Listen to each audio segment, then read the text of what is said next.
Picture this. You're standing in your mother's kitchen on Christmas Eve, wearing an apron, flour on your hands, while 25 guests laugh in the living room. Your mother walks in, looks at the empty stove, and smirks. It's only 25 people. Why haven't you started cooking? That was me on December 23rd, 2024. I didn't argue. I didn't cry. I didn't tell her that I run a $4 million company she knows nothing about. Instead, I smiled, untied my apron, and booked a one-way ticket to Miami, leaving behind an empty kitchen and a Christmas dinner that would never be cooked. I'm Lily Sefton, 37 years old, and this is how I finally stopped being my family's maid. If you're watching this, please subscribe and let me know where you are watching from. 15 years ago, on my first Christmas as an adult, Christmas 2009. I was 22, fresh out of college with a communications degree and no job prospects. The economy had just collapsed, and I was living in my childhood bedroom in Denver, sending out resumes that disappeared into the void. My parents' house smelled like pine needles and cinnamon that December evening. Mom had decorated every corner with garlands, candles, and those porcelain angels she collected. 15 guests were coming for Christmas dinner: aunts, uncles, cousins, and a few of Dad's business associates. "Lily, you're handling dinner," Mom announced while arranging flowers in the dining room. She didn't ask, she informed. I looked up from my laptop, where I'd been drafting yet another cover letter. "The whole dinner? For 15 people? Sarah has finals to study for, she can't be distracted." My sister was 18, a freshman at the University of Colorado. She was lounging on the couch, scrolling through her phone, definitely not studying. "I have job applications to finish," I said carefully. "There's a marketing position at—" "Job applications can wait." Mom's voice carried that familiar edge, the one that meant the conversation was over. "This is family. Family comes first." That was the first sign I was being treated differently. Sarah got exemptions, I got assignments. I spent the next 2 days in the kitchen. I roasted a 12-pound turkey, made mashed potatoes from scratch, prepared green bean casserole, cranberry sauce, dinner rolls, and 2 pies. I set the table, polished the silverware, and arranged the centerpiece. When guests arrived on Christmas Eve, I was still in the kitchen, wearing an apron stained with gravy. Dad stood in the living room with a glass of scotch, introducing Sarah to his business partner, Harold Thompson. "This is my youngest, Sarah. She's studying marketing at CU, going to take over the company someday." Harold shook Sarah's hand warmly. "Following in your father's footsteps. That's wonderful." I walked past them carrying a platter of appetizers. Dad glanced at me, then turned back to Harold without a word. That was the second sign. Sarah was introduced as the future. I was invisible. "Who made these?" Harold's wife, a woman named Grace, picked up a stuffed mushroom. "These are incredible." "That's just Lily," Mom said, waving her hand dismissively. "She has time for cooking, no job yet." Grace gave me a sympathetic look, but I was already retreating to the kitchen. The pattern repeated every holiday after that. Thanksgiving, Christmas, Easter, my parents' anniversary dinners, birthdays. I was always in the kitchen or setting up or cleaning afterward. Sarah was always at the table, charming guests, being showcased. By 2012, I'd started my own event planning business. I called it Stellar Events. I was good at coordinating logistics, managing vendors, creating experiences. I'd learned those skills in my parents' kitchen, ironically enough. But when I mentioned it to Mom, she barely looked up from her magazine. "Event planning? Like birthday parties for children?" "Corporate events, actually. Product launches, galas, conferences." "That's nice, dear. Can you pick up dry cleaning on your way home?" She never asked about it again. Neither did Dad. Neither did Sarah. So I stopped talking about it. For 12 years, I built stellar events in silence. I landed my first major client in 2014, a tech startup that paid me $8,000 to organize their launch party. By 2018, I had 5 employees and an office in downtown Denver. By 2022, I was managing events for Fortune 500 companies. But when I visited my parents, I still wore jeans and a plain sweater. I drove my old Honda instead of my new Audi. I never mentioned the 23 employees on my payroll or the $4.2 million in revenue we generated in 2024. Why? Because they never asked. And I was tired of offering information that would be dismissed. Last Thanksgiving, November 2024, was particularly humiliating. I'd just closed a deal with a major hotel chain worth $600,000. I was exhausted, but satisfied, flying high on professional success. Then I walked into my parents' house and Mom handed me an apron. Turkey needs basting every 30 minutes. I made a schedule. 23 employees reported to me. I negotiated contracts with CEOs. I'd been profiled in 3 industry publications, and my mother handed me a basting schedule. I took the apron. I basted the turkey. I served dinner to 18 people while Sarah talked about her stressful job as marketing director at Dad's company, a position she'd been handed, not earned. "Sarah's doing incredible work," Dad said proudly. "Revenue is up 12% this year." I could have mentioned that my company's revenue was up 31%. But what was the point? They'd find a way to minimize it. They always did. After dinner, while I was elbow-deep in dishwater, I made a decision. This would be my last holiday as the family servant. I didn't know yet how I'd break the cycle. I just knew I couldn't do this anymore. 15 years of being overlooked was enough. I dried my hands, hung up the apron, and drove home to my apartment, the one my family had never visited because they'd never asked to see it. 2 weeks later, on December 22nd, my phone buzzed with a notification that would change everything. It was an email from Victoria Caldwell, CEO of Meridian Holdings, December 22nd, 2024, 9:47 a.m. I sat in my corner office at Stellar Events, watching snow drift past the floor-to-ceiling windows. The Denver skyline glittered in the winter sun, and my desk was covered with vendor contracts, seating charts, and a half-finished cup of coffee. Marcus Rivera, my CFO and closest friend, knocked on the glass door. He was 51, silver-haired, and had the calm demeanor of someone who'd seen every crisis and survived them all.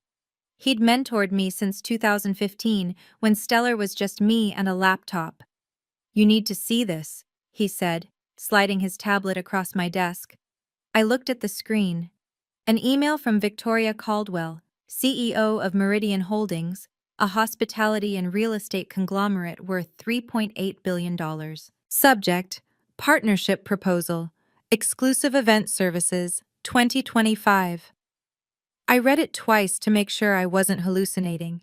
Meridian Holdings wanted to sign an exclusive contract with Stellar Events. All their corporate functions, client dinners, product launches, and investor galas for the entire year. They'd reviewed our portfolio, spoken to our references, and conducted due diligence. The proposed contract value, $2.1 million. "This is real?" My voice came out steadier than I felt. Marcus nodded. "I called their legal team to confirm. It's real, but there's a catch."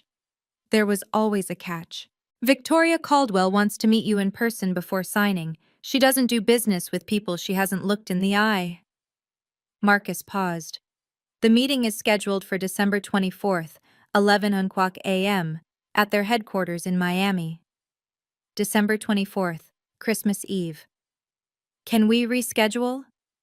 I asked. "Victoria is leaving for Switzerland on the 26th. She won't be back until mid-January." Marcus leaned forward. "Lily, if we don't sign by December 24th, they're moving to their second choice.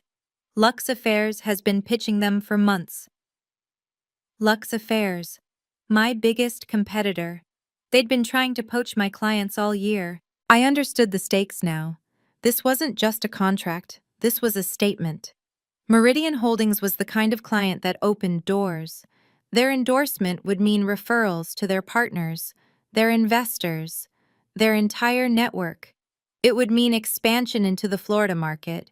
It would mean stellar events becoming a national name instead of a regional one. And if I lost this to Lux Affairs, the industry would notice. Clients would wonder why Meridian passed on us. Momentum would shift. The reputation I'd spent 12 years building could start eroding. There's something else, Marcus said. He pulled up another email on the tablet. Victoria mentioned your Forbes feature. I scrolled down. There it was, a line that made my breath catch. I was impressed by your profile in Forbes's 30 Under 40 Event Entrepreneurs list. Your approach to sustainable event design aligns with Meridian's values. I look forward to meeting the woman behind stellar events. The Forbes article had come out in October. I'd been interviewed for 2 hours, photographed in my office, quoted extensively about innovation in the event industry. The piece called me a quiet force reshaping corporate gatherings. I'd never shown it to my family. What would be the point? Mom would find something to criticize. Dad would compare my revenue to his. Sarah would roll her eyes. But Victoria Caldwell had read it. Victoria Caldwell was impressed. Book my flight, I said. Marcus was already typing. Done. You leave tomorrow night, December 23rd, 8:45 p.m. Arriving Miami 1:30 a.m. Hotel reservation at the Fontainebleau. Meeting at 11 a.m. sharp. I nodded, feeling the familiar mix of excitement and anxiety that came before every big deal. But this time, something else churned beneath the surface. My phone buzzed. A text from Mom. Call me. Important. I stared at those 3 words. In my experience, important from my mother meant one of 2 things. Someone was sick, or she needed something from me. Given that I hadn't heard about any illness, option 2 seemed likely. I should have ignored it. I should have focused on the biggest opportunity of my career. But 15 years of conditioning doesn't disappear overnight. The daughter in me, the one who still craved approval, who still hoped that this time would be different, that daughter picked up the phone. I pressed call. Mom answered on the first ring. Finally, she said. I've been trying to reach you all morning. It was 10:15 a.m. She'd sent one text. What's going on? I asked, keeping my voice neutral. Christmas plans have changed. Sarah's friends are joining us this year, 25 people total. 25 people. A number that would have excited me professionally, a number that terrified me personally. That's a lot, I said carefully. Which is why I need you here early tomorrow. Cooking, decorating, the works. Sarah's too busy with work. And there it was. I gripped my phone tighter. Through the glass wall of my office, I could see Marcus watching me with concern. Mom, I can't. I have a business trip. A business trip? On Christmas? It's important. I'm flying to Miami tomorrow night. She laughed. Actually laughed. Miami? For what? Some little party you're organizing? Some little party. $2.1 million. The biggest contract of my career. It's a significant client meeting. Lily, please. We both know your freelance work can wait. This is family. There it was again. Family. The word she weaponized whenever she wanted something. I can't cancel this trip. Can't or won't? My jaw tightened. Both. Silence on the line. I heard her sharp intake of breath, the precursor to the guilt trip I knew was coming. Do you know how hard I've worked to make this Christmas special? Sarah has been under so much pressure at work. She needs this celebration, and her friends are very important people, colleagues, potential clients for your father's business. This isn't just a dinner party. This is networking. Networking. For Sarah. For Dad's business. Never for me. Mom, I understand, but you're being selfish. Her voice turned cold. You always have been. Sarah gives and gives to this family, and you can't even cook one meal? I closed my eyes. 15 years of these conversations. 15 years of being told I was selfish for having boundaries, selfish for having a life, selfish for existing outside their narrow expectations. My answer is no. What did you just say? I said no. I won't be there tomorrow. I won't be cooking dinner for 25 people. I have a meeting that cannot be rescheduled. Mom's voice dropped to a hiss. What meeting could possibly be more important than your family? A contract worth over $2 million. The line went silent. For a moment, just a moment, I thought maybe she'd heard me. Maybe she'd finally understand. Then she laughed again. Dismissive. Cruel. $2 million? Lily, honestly, where do you come up with these fantasies? You plan little corporate parties. You're not some big business mogul. Something cracked inside me. Not broke. Cracked. A fissure that had been forming for 15 years finally split open. You don't know anything about what I do. I know enough. I know you're 37, unmarried, with no real career. I know you've wasted years on this hobby while your sister built an actual future. And I know that when family needs you, you're never there.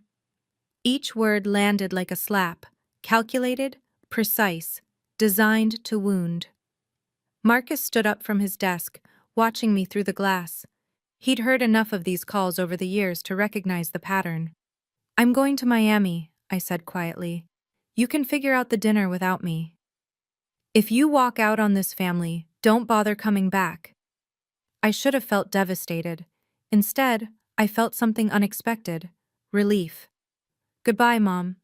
I hung up. For a long moment, I just sat there, phone in hand, staring at the Denver skyline. My heart was racing, but my mind was strangely calm. Marcus appeared in my doorway. You okay? She wanted me to cancel Miami, to cook dinner for 25 people on Christmas Eve. He shook his head slowly. And when you said no? She told me not to bother coming back. Marcus walked over and sat in the chair across from my desk. He'd been with me since the early days, when Stellar was a dream and a spreadsheet. He'd watched me build something real while my family dismissed it as a hobby. Lily, I've known you for 9 years. I've seen you negotiate million-dollar contracts. I've seen you manage crises that would break most people. You are one of the most capable executives I've ever worked with. He paused. But when it comes to your family, you become someone else, someone smaller. I looked away. He wasn't wrong. This is the moment, he said. You can keep shrinking yourself to fit into their expectations, or you can choose your own path, but you can't do both. My phone buzzed. A text from Sarah. Mom's crying. Thanks a lot. You really couldn't put family first for one day? So selfish. I typed back. I have work commitments. Her response came instantly. Work? What work? You plan birthday parties, get over yourself. I could have replied. I could have explained. I could have defended myself. Instead, I deleted the text thread. Book the flight, I told Marcus. I'm going to Miami. He nodded, already heading for the door. Then he paused. Lily? You're making the right call, for what it's worth. It was worth a lot. That night, I went home to my apartment, the 2-bedroom loft in Low-High that cost $3,000 a month, with exposed brick walls and a view of the mountains. The apartment my family had never seen because they'd never asked. I packed a carry-on, professional clothes for the meeting, comfortable clothes for the plane, my laptop, contracts, presentation materials. And one more thing, the October issue of Forbes with my face on page 47. I didn't know why I packed it. Maybe as proof, maybe as armor, maybe just to remind myself that I wasn't crazy, that I had built something real. At 8:45 p.m. on December 23rd, my plane lifted off from Denver International Airport, climbing through snow clouds toward Miami. Below me, my family was probably sitting in the living room, furious at my absence. Let them be furious, I had a contract to sign. The flight from Denver to Miami takes about 4 hours. I spent most of it reviewing the Meridian contract, making notes in the margins, preparing for every possible question Victoria Caldwell might ask. But around midnight, somewhere over Texas, I pulled out the Forbes magazine. The cover featured a tech CEO I didn't recognize. But on page 47, there I was. A full-page photo of me standing in my office, arms crossed, the Denver skyline behind me. Lily Sefton, The quiet force behind stellar events. I read the opening paragraph for the 20th time. In an industry dominated by loud personalities and flashy self-promotion, Lily Sefton has built a $4 million event empire through meticulous attention to detail and an almost preternatural ability to anticipate client needs. I don't believe in showing off, Sefton says from her corner office in downtown Denver. I believe in showing up. The article detailed our growth trajectory, our client retention rate of 93%, our expansion into sustainable event practices. It quoted 3 CEOs who called me indispensable and the best in the business. And my family had no idea it existed. I'd considered showing them for about 5 minutes. Then I imagined Mom's response, probably something about how the photo made me look tired, or how I should have worn more makeup, or how Sarah's friend had also been in a magazine once, and it wasn't that big a deal. So I kept it to myself. I tucked the magazine back into my bag as the plane began its descent. The lights of Miami sprawled below like scattered diamonds, and I felt that familiar pre-meeting adrenaline kick in. My phone buzzed as we taxied to the gate. A new email from Victoria Caldwell, sent at 11:47 p.m. Subject: Contract Namjar MH 2024-1223, Final Signing. Dear Ms. Sefton, just confirming our meeting tomorrow at 11 a.m. Please bring 2 forms of identification for notarization. Our legal team will have the final contract ready for signatures. I've attached our standard NDA and preliminary terms. If you have any questions, my assistant can be reached at the number below. I look forward to meeting the woman behind stellar events. Best regards, Victoria Caldwell, CEO, Meridian Holdings. I saved the email. Then I took a screenshot and saved that too. Proof. Documentation. The habits of someone who'd learned that words mean nothing without evidence. The Fontainebleau was everything I expected. Art Deco elegance, ocean views, a lobby that whispered money. I checked in at 2 a.m., collapsed into a king-sized bed and slept for 6 hours. When I woke on December 24th, I had 11 new text messages, 4 from Mom, 3 from Sarah, 2 from Dad, 2 from unknown numbers that were probably relatives I didn't want to talk to. I didn't read any of them. Instead, I showered, dressed in my best charcoal suit, and reviewed my notes one more time. At 10:30 a.m., I took an Uber to Meridian Holdings headquarters, a glass tower in Brickell that reflected the December sun like a beacon. The receptionist checked my ID and handed me a visitor badge. Ms. Caldwell is expecting you, 40th floor. The elevator ride felt endless. My heart beat against my ribs. This was it, the meeting that could change everything. But as the elevator climbed, my phone buzzed again. This time, a call from Sarah. I declined it. Another buzz, a voicemail. Against my better judgment, I listened. Lily, it's Sarah. Mom is having a meltdown. None of the caterers will come on Christmas Eve. Surprise, surprise. Dad's calling in favors, but no one can help. Victoria Caldwell is supposed to be at our dinner tonight, and we have nothing to serve. This is your fault. If you had just... I stopped the voicemail. Replayed one sentence. Victoria Caldwell is supposed to be at our dinner tonight. I stared at my phone as the elevator dinged. Victoria Caldwell, CEO of Meridian Holdings, the woman I was about to meet, was going to my parents' house for Christmas dinner. How was that possible? The elevator doors opened onto a marble foyer. A woman in a navy dress approached with a professional smile. Ms. Sefton, Ms. Caldwell is ready for you, right this way. I followed her down a corridor lined with awards and photographs. My mind was spinning.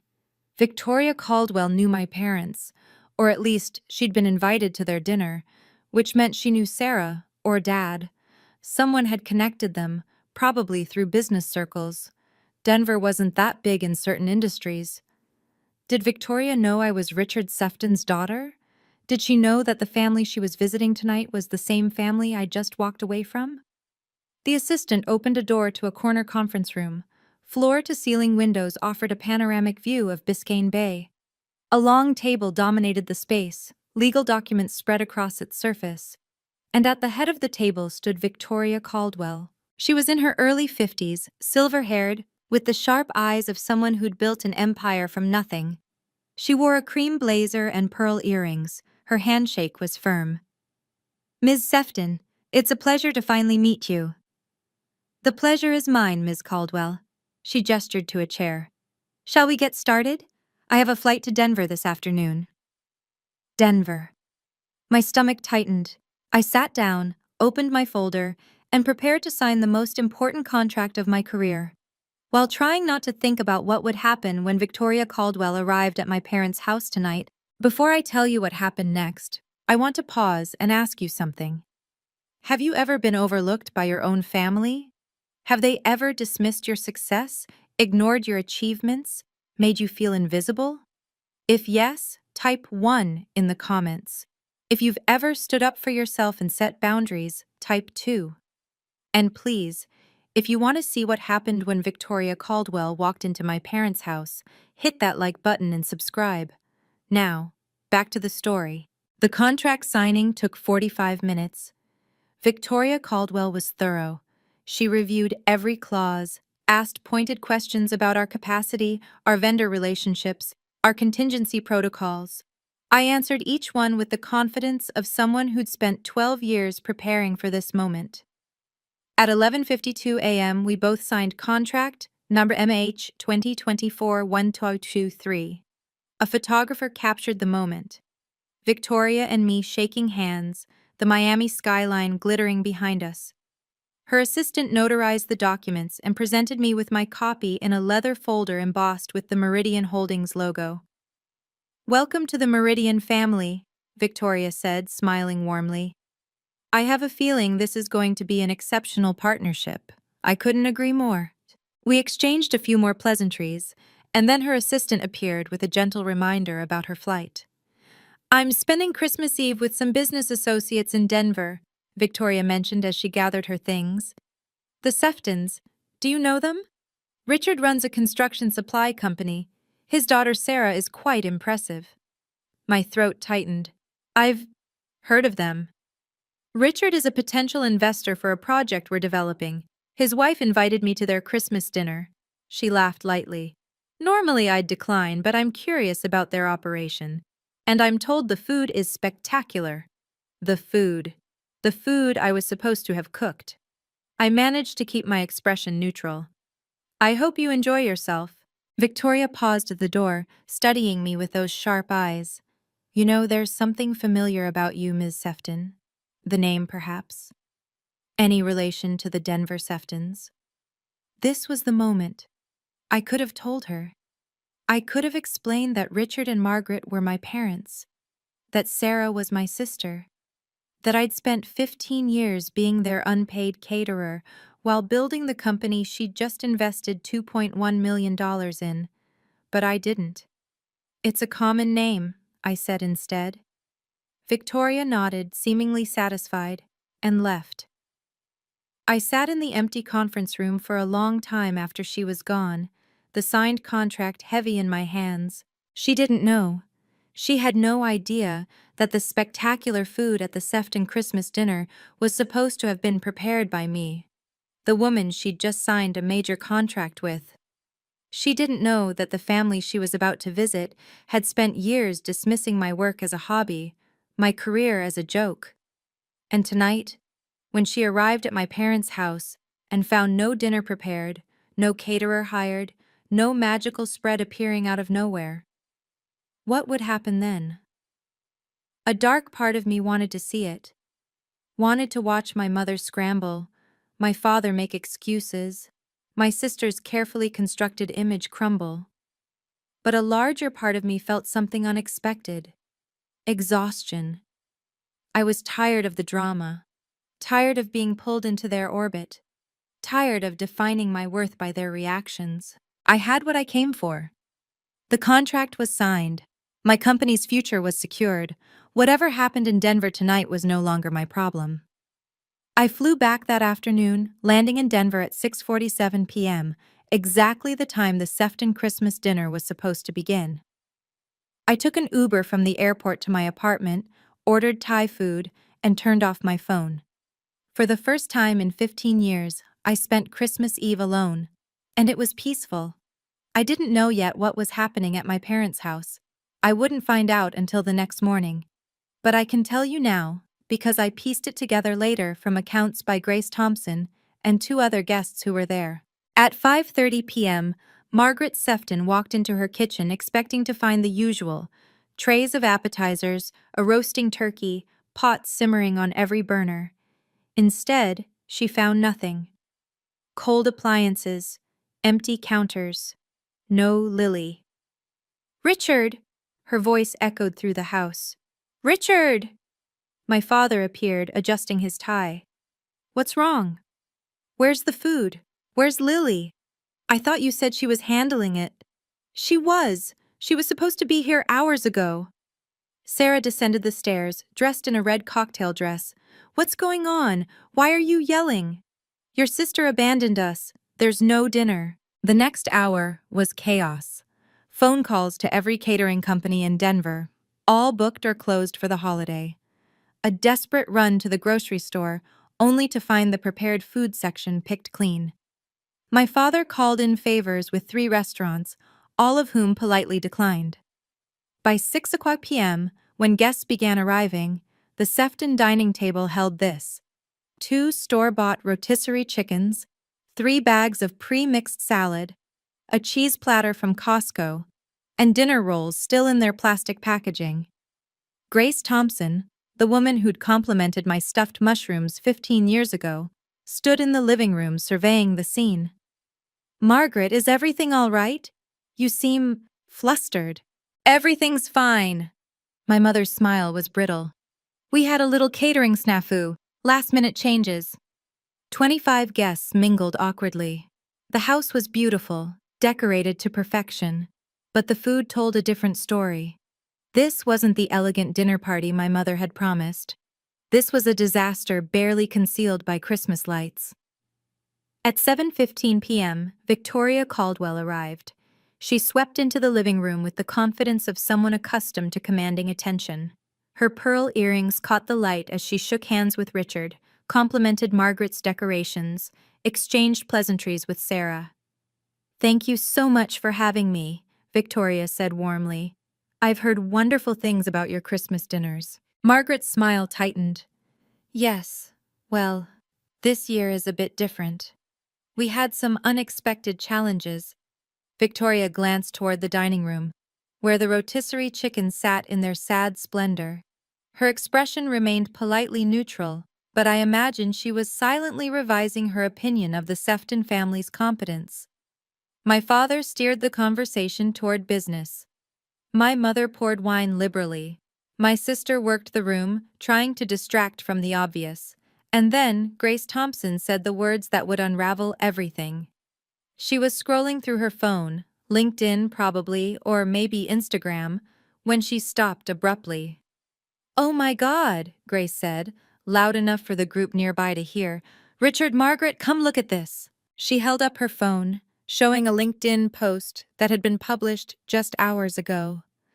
A photo of Victoria Caldwell shaking hands with someone. A caption that read, "Thrilled to announce our partnership with @Stellar Events and the brilliant Lily Sefton. Looking forward to an incredible 2025. Hashtag Meridian Holdings, #event planning, #Forbes, under 40. Grace looked up at my parents, confusion evident on her face. "Wait, Lily Sefton? Isn't that your daughter?" The room went quiet. Not completely. There was still background chatter, Christmas music playing softly, the clink of glasses. But in the circle around Grace Thompson, silence fell like a curtain. My mother stared at the phone screen, her face draining of color. My father leaned in, squinting. "What is this? Some kind of mistake?" "That's Lily," Grace said, zooming in on the photo. "You're Lily, shaking hands with Victoria Caldwell, in what looks like a very fancy office." Victoria Caldwell herself stepped forward, peering at the post. Her expression shifted: recognition, then surprise, Then something I can only describe as delighted amusement. Lily Sefton, Victoria said slowly. Your daughter is Lily Sefton, the founder of Stellar Events? Margaret's mouth opened, closed, opened again. Yes, Lily is our daughter, but I don't understand. What is Stellar Events? Victoria laughed, a genuine, warm sound that cut through the tension. Margaret, Stellar Events is one of the most successful event planning companies in the Rocky Mountain region. I just signed a $2.1 million contract with them this morning. $2.1 million. The number hung in the air like a grenade. Richard went pale. 2 million? That's more than our company's annual profit. Your daughter has built something remarkable, Victoria continued, seemingly unaware of the devastation she was causing. I read her profile in Forbes last October. Absolutely inspiring. Her approach to sustainable event design is years ahead of the industry. Forbes? Sarah's voice cracked. Lily was in Forbes? Grace was already searching on her phone. Oh yes, here it is. October issue. Lily Sefton, the quiet force behind stellar events. There's a whole article. She turned the screen so everyone could see. A photo of me in my corner office, arms crossed, looking directly at the camera. Professional, confident, successful. Everything my family had convinced themselves I wasn't. More guests drifted over, drawn by the commotion. Soon a crowd had formed, passing phones back and forth, reading excerpts aloud. It says she has 23 employees. Her company did over $4 million in revenue this year. This quote is incredible. I believe in showing up, not showing off. My mother stood frozen in the center of the chaos, her carefully constructed Christmas falling apart around her. Why didn't she tell us? Margaret whispered, more to herself than anyone. Perhaps, Victoria said gently, you didn't ask. The silence that followed was devastating. Grace Thompson, the same woman who'd been coming to Sefton Christmas dinners for 15 years, spoke next. You know, Margaret, I always wondered about Lily. She was always in the kitchen, always working, and you barely mentioned her. Whenever I asked about her, you changed the subject. Other guests nodded, murmuring agreement. She seemed so capable, Grace continued. Remember those stuffed mushrooms she made years ago? Best I ever tasted. I should have known she'd do something with that talent. Richard's business partner, Harold Thompson, stepped forward. Richard, I had no idea your daughter ran a $4 million company. Why on earth didn't you tell me? We could have done business together. My father had no answer. Oh. Sarah, meanwhile, had gone from pale to red. She clutched her wine glass like a lifeline, her perfect hostess facade crumbling. She never said anything, Sarah muttered. She never told us. She just let us think she was— Let you think what? Victoria asked, one eyebrow raised. That she was unsuccessful? Unimportant? That her work didn't matter? Sarah's mouth snapped shut. Victoria Caldwell surveyed the room with the calm assessment of a CEO who had just solved a puzzle. I met Lily this morning. She was professional, prepared, and one of the most impressive young executives I've encountered. We talked for nearly an hour before signing. She paused. She never mentioned she was related to you. Another blow. Margaret's hand trembled as she set down her wine glass. She didn't tell you? That we're her family? I asked if she was related to the Denver Seftons. She said it was a common name. The implication landed hard. Lily hadn't claimed them, hadn't wanted to be associated with them, had kept her family's connection hidden, not out of shame about herself, but perhaps out of something else entirely.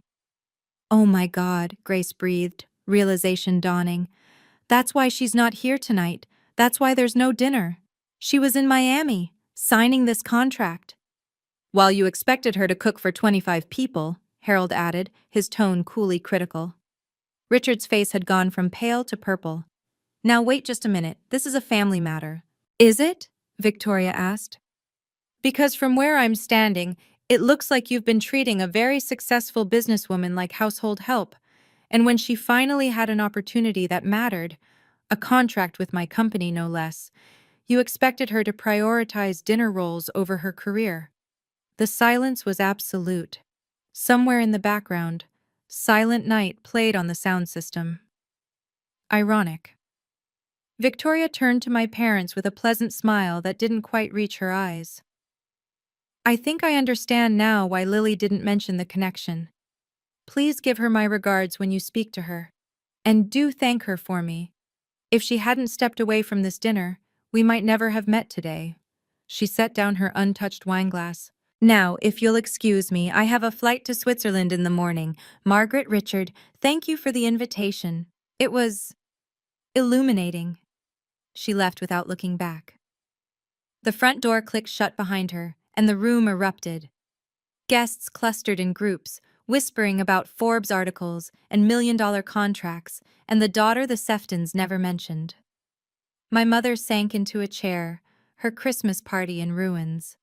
My father retreated to his study, slamming the door. Sarah fled upstairs, presumably to cry or rage or both.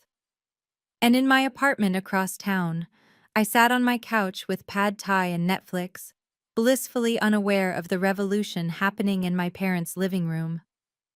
I wouldn't learn the full story until December 26th, when Grace Thompson called me directly. "Lily," she said, "I owe you an apology. I've known your family for 15 years, and I never once asked what you actually did for a living. That was wrong of me." "It's okay, Grace. You're not the one who should be apologizing." "Maybe not. But I want you to know what Victoria said at the party about you being one of the most impressive executives she'd met. Everyone in that room heard it. Everyone knows now." She paused. "Your parents have a lot of explaining to do, and I don't think the community is going to let them forget this anytime soon." A small, petty part of me felt satisfaction. A larger part just felt tired. "Thank you for telling me, Grace." "Of course. And Lily? Congratulations on the contract. You've clearly worked very hard. You deserve every success." No one in my family had ever said those words to me. It took a near stranger to say them first. Christmas night in Miami was warm and quiet. I sat on the balcony of my hotel room at the Fontainebleau, watching the moon paint silver stripes across the Atlantic. I'd ordered room service, steak, roasted vegetables, a glass of red wine. The contract folder lay on the table beside me, its weight somehow reassuring. My phone was turned off. It had been off since I landed. 15 missed calls, 32 text messages, 6 voicemails, all from family members I had no desire to speak with. But now, with the contract signed and my future secured, I felt ready. Not ready to forgive, not ready to reconcile, just ready to be clear. I turned on my phone and watched the notifications flood in. "Mom, 6:47 p.m. Call me immediately." "Mom, 7:23 p.m. Lily, this is serious. Victoria Caldwell knows about you." "Mom, 8:15 p.m. How could you humiliate us like this in front of everyone?" "Mom, 9:02 p.m. Please call. We need to talk." "Sarah, 7:45 p.m. Are you kidding me right now?" "Sarah, 8:30 p.m. You let us look like idiots in front of 25 people." "Sarah, 10:17 p.m. Mom is having a breakdown. Are you happy?" "Dad, 9:45 p.m. Lily, we need to discuss what happened. This isn't how family should operate." I read each message without emotion. The manipulation was so obvious now. The guilt trips, the blame shifting, the complete absence of accountability. Not one message congratulated me on the contract.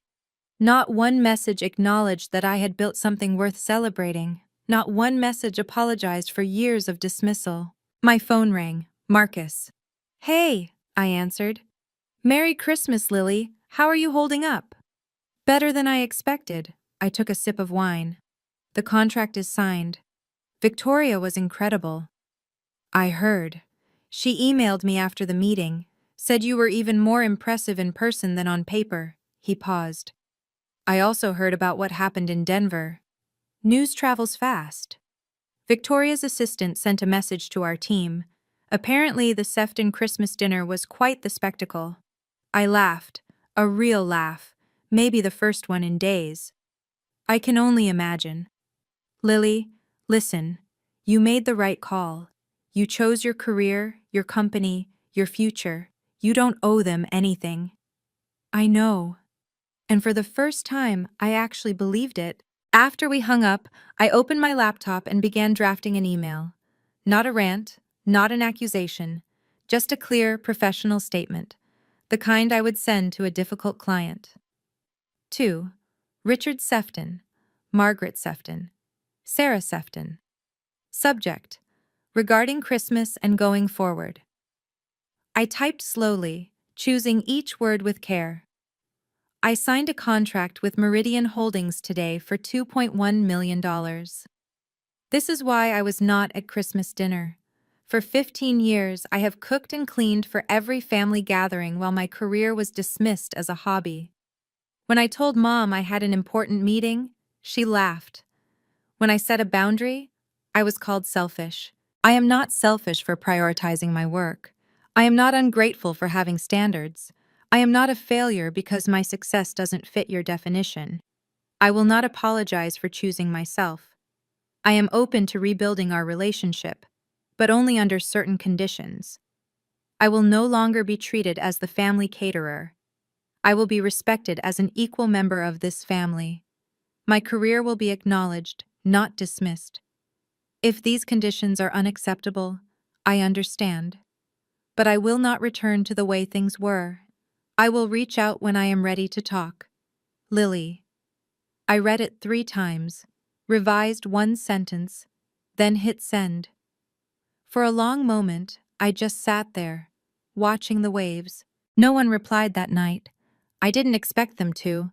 They needed time to process, to realize that the daughter they'd overlooked had outgrown their expectations entirely. Marcus had been right. This was a turning point. But not just professionally, personally. I finished my wine as the moon rose higher over Miami Beach. Tomorrow, I would fly home. I would walk back into my office as the CEO who had just landed the biggest contract in Stellar Events history. I would build on this success, expand into new markets, hire more staff, and my family would have to decide, did they want a relationship with Lily Sefton, CEO and founder? Or did they only want the Lily who stayed small, stayed quiet, stayed in the kitchen? I already knew the answer I needed. The question was whether they were capable of giving it. I want to pause here for a moment. If this story is resonating with you, if you've ever felt overlooked, undervalued, or taken for granted by the people who should love you most, please take a second to hit that subscribe button and turn on notifications. And tell me in the comments, do you think I should forgive my family? Or should I keep the boundaries I've set? Now let me tell you what happened next. The fallout began on December 26th and rippled outward like a stone dropped in still water. Victoria Caldwell's LinkedIn post had been shared 2,347 times by the time I checked that morning.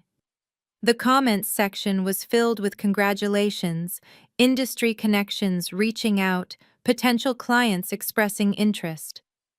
3 hours after Victoria posted, Entrepreneur magazine sent an email requesting an interview about the event industry's rising stars. My inbox filled with partnership inquiries, 6 in total, from companies I'd been trying to connect with for years. The Meridian contract didn't just secure our future, it announced us to the world. But in Denver, the ripples looked very different. Grace Thompson posted on Facebook that afternoon. She didn't name names, but everyone in their social circle knew exactly who she was talking about. This Christmas, I learned an important lesson. Never underestimate the people in your own family. Sometimes the most successful person in the room is the one nobody notices. The post got 287 likes and 43 comments. Several people tagged my parents indirectly, asking pointed questions about family dynamics and supporting our children's dreams. Margaret's phone began ringing. Women from her charity committee, her book club, her garden society, all calling with thinly veiled curiosity about the Forbes situation. "I heard your daughter is quite the businesswoman," one said. "Why didn't you ever mention she was so successful?" asked another.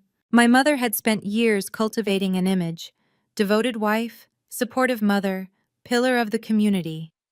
That image now had cracks. My father faced his own reckoning.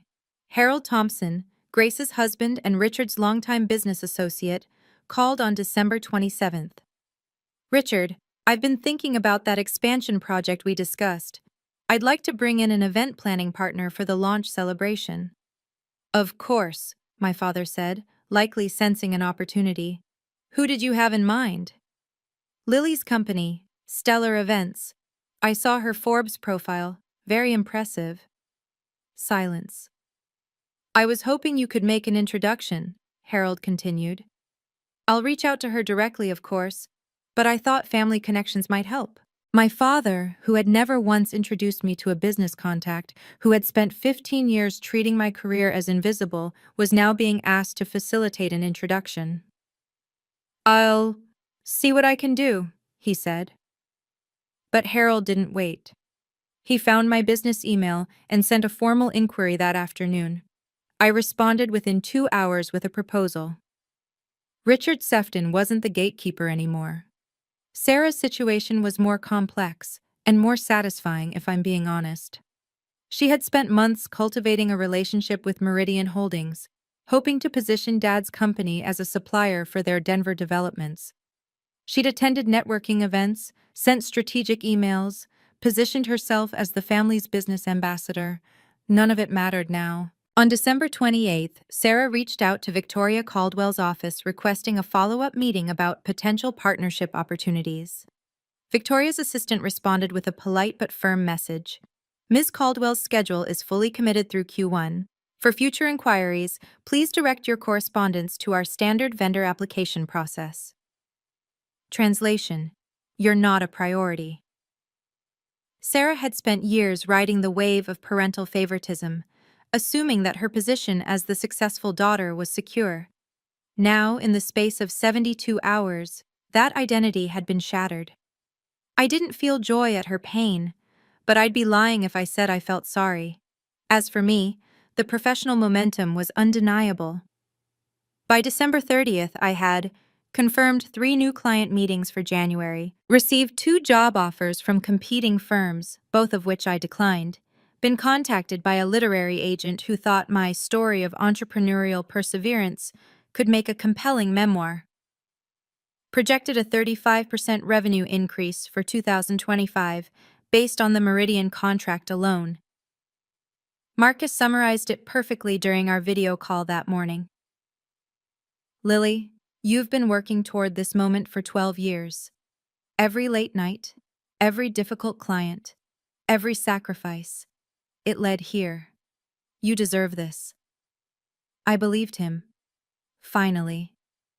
But the most surprising development came from an unexpected source.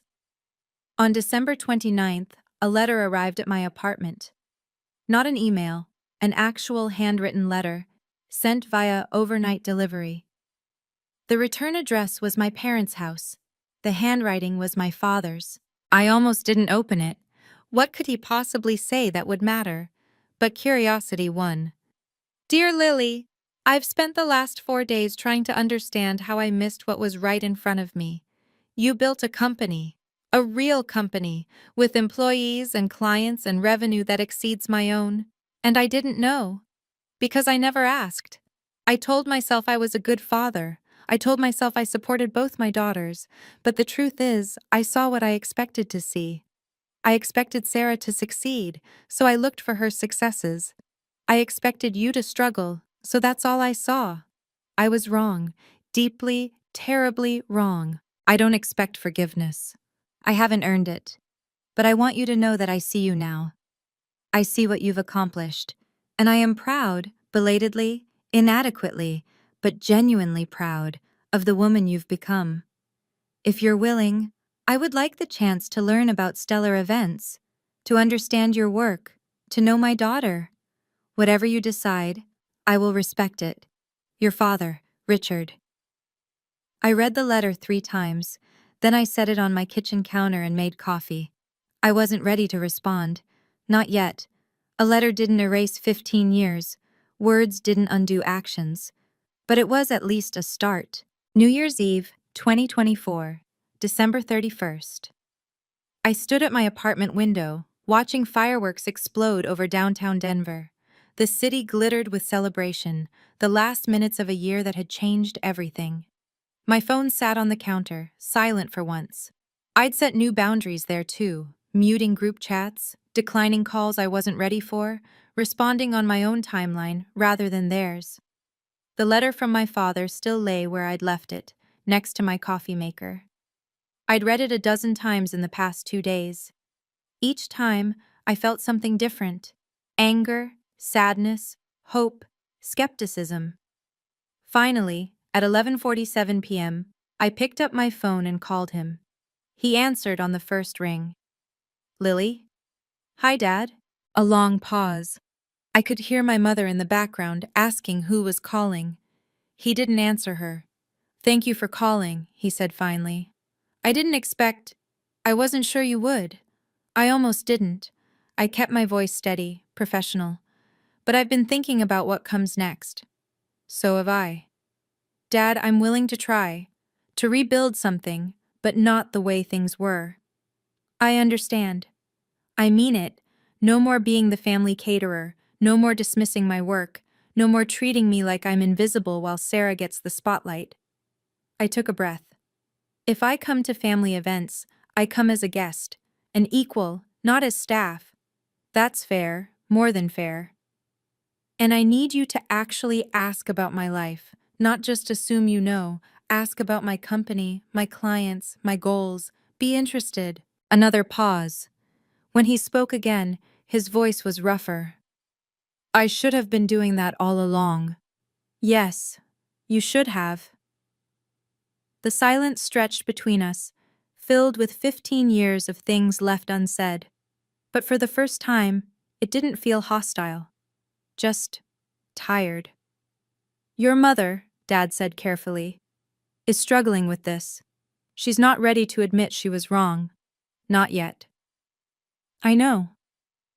I'd received no letter from Margaret, no voicemail, just a single, brittle text. "Happy New Year. Hope you're well." Performative politeness masking resentment. "Give her time," Dad said. "I've given her 15 years. He had no response to that. "I'll come to dinner next week," I said finally. "Sunday. But I'm coming as a guest. Someone else can cook." "I'll order from that Italian place you used to like." A small thing, but a start. After we hung up, I stood at the window and watched the clock tick toward midnight. In a few minutes, it would be 2025. A new year, a new chapter.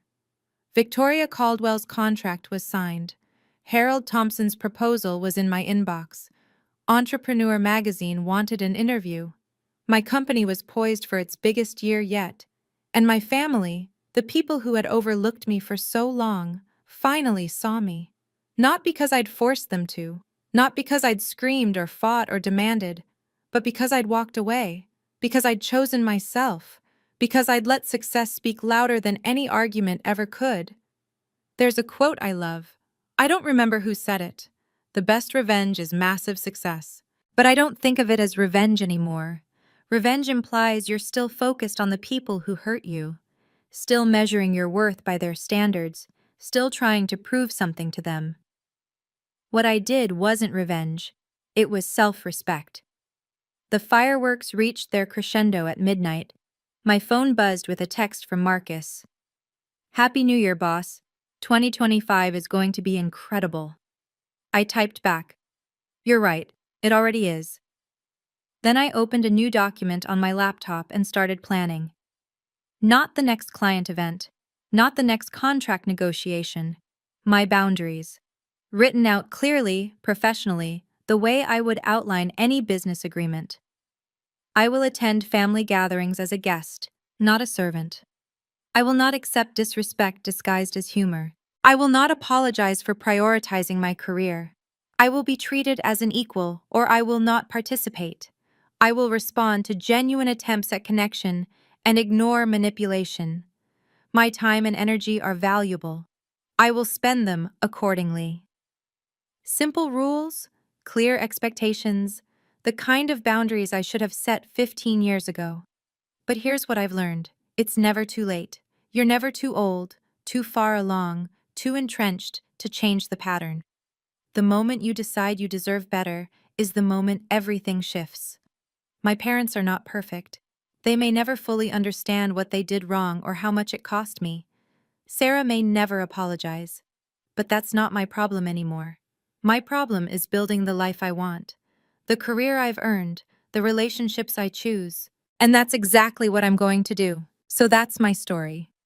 A 15-year journey from being the family servant to signing a $2 million contract while my family scrambled without me.